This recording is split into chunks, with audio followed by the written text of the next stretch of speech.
En ce lundi 20 janvier 2025 à 18 heures, je suis en face de mon poste de télévision et suis la retransmission de la cérémonie d'investiture du président Donald Trump. Mon esprit erre à travers l'histoire, notamment romaine, et les cérémonies dont s'entouraient les empereurs, les Césars, les 12 Césars. Quelque chose indique que cette cérémonie n'est conçue que pour assurer le prestige de la fonction présidentielle américaine. Autrement, si on y réfléchit plus sérieusement, il est impossible que cet homme qu'on investit aujourd'hui à la tête des États-Unis d'Amérique puisse, en 4 années, réaliser ce qu'il a promis. C'est son programme, ses grandes annonces, ses promesses, ses engagements. Impossible, son principal ennemi aujourd'hui est le temps. Un mandat de 4 ans ne peut pas suffire pour rendre à l'Amérique sa grandeur. C'est impossible. Ce slogan a été porté pour la première fois par le candidat Ronald Reagan à l'élection présidentielle contre James Carter de 1980. 1980 achevait une décennie, la décennie 70, où les États-Unis avaient atteint un degré de régression démoralisant. Les années 70, c'était d'abord la guerre du Vietnam, qui avait coûté si cher en termes de sacrifices humains et de dépenses militaires, près d'une centaine de milliards de dollars, plus de 55 000 morts. Et l'Amérique a dû se retirer du Vietnam, vaincu par la révolution, par les patriotes vietnamiens.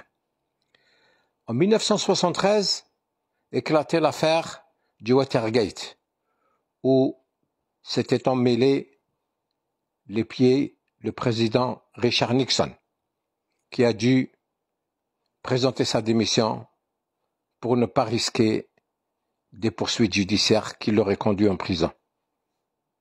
Les années 70, c'était aussi l'affaire des otages américains en Iran. À l'époque, sur fin 78, début 79, les révolutionnaires iraniens, les étudiants, avaient envahi l'ambassade américaine à Téhéran. Ils avaient démoli, ils avaient tout détruit et pris et fait prisonnier ou pris en otage 52 fonctionnaires de l'ambassade. James Carter, donc, était président des États-Unis. Avec la CIA, il avait essayé de délivrer ces otages par la force, par la voie militaire. Il a envoyé une expédition dirigée par des Marines qui avaient mal tourné. Les hélicoptères étaient, je crois qu'il y a eu un entrechoc entre eux. En tout cas, l'opération avait échoué de manière scandaleuse et très coûteuse en vie humaine. Carter avait été ébranlé par cette affaire et Ronald Reagan, qui était donc son concurrent pour l'élection de 1980, avait promis que lui rendrait sa grandeur à l'Amérique. Une Amérique qui venait d'être humiliée sur le plan interne et externe, au Vietnam, en Iran, etc.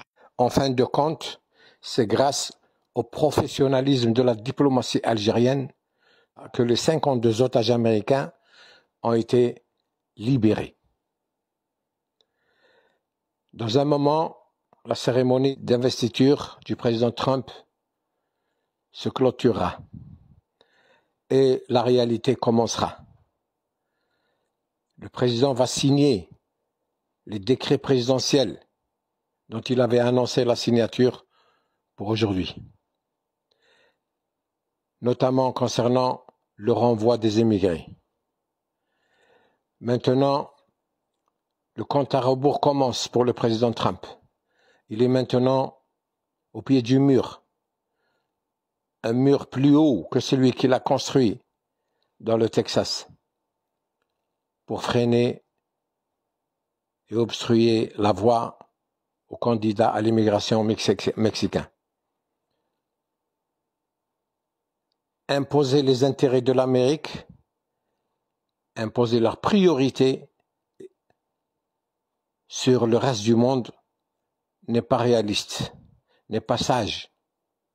On voudrait que le président Trump raisonne en d'autres termes que ceux de la puissance, de la surpuissance, du diktat, de l'humiliation des autres. Ceci n'est pas favorable à l'intérêt général, à l'intérêt global du monde entier pour assurer une paix. Lui rêve d'un monde tripolaire, la Chine, la Russie et l'Amérique se partageant le reste du monde, comme jadis avait fait l'URSS, la Grande-Bretagne et les États-Unis à Yalta, en Crimée. Aujourd'hui, sur les 5 puissances qui composent le Conseil de sécurité, 2 ont été éjectés, la France et la Grande-Bretagne. Il reste la Chine, la Russie et l'Amérique, une fois encore.